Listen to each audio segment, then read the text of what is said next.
Mist Collector, c'est un projet sur la capture du brouillard. Et c'est un projet à la fois scientifique et artistique qui implique une artiste en résidence au laboratoire et un groupe de scientifiques qui travaillent justement sur ce problème de collecte des petites gouttes d'eau. It's a method not new.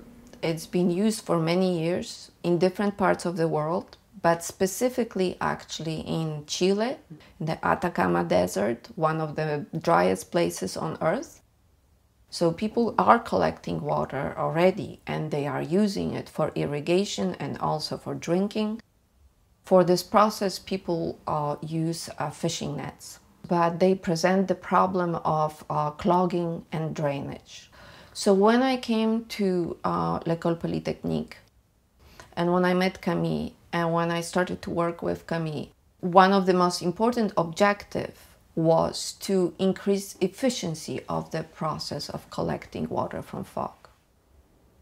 Anna et Camille sont venus presque le même jour avec cette idée d'utiliser des fils parallèles.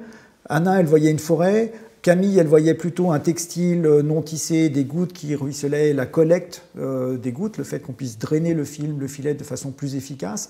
Mais les deux sont arrivés avec la même proposition. Et c'est là où il y a cette hybridation qui joue et cette ouverture qui est en action. Et c'est exactement ça le but d'Art et Sciences. On a essayé de réfléchir à une forme qui nous permettrait de récupérer le plus de brouillard et donc qui permettrait un peu de guider le brouillard. Et on a pensé à ces voiles, une forme de voile, mais en gardant en tête cette contrainte d'utiliser des fils parallèles qu'on avait validés avec nos expériences. Et donc on a un peu essayé de combiner ces deux choses-là, et la fabrication d'une voile avec des fils parallèles, ça a créé une structure, ça a créé la structure sur laquelle on est arrivé.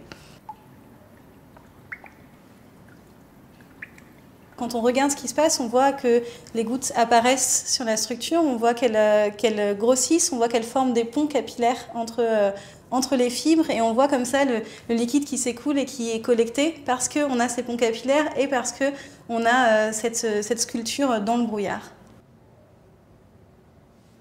So when we were working together with Camille and we were filming the little droplets in fog, it was like bringing something that is invisible. So we were filming the invisible and making it visible. It became very beautiful and became very poetic. Anna, elle n'a aucune idée préconçue et avec elle, le travail ne va pas être un travail classique de recherche peut-être plus incrémental, mais on va pouvoir faire des choses différentes. Ce travail avec les artistes, ça transforme la façon dont un scientifique imagine sa recherche. Ça lui fait visualiser le fait que la recherche, c'est avant tout de la création.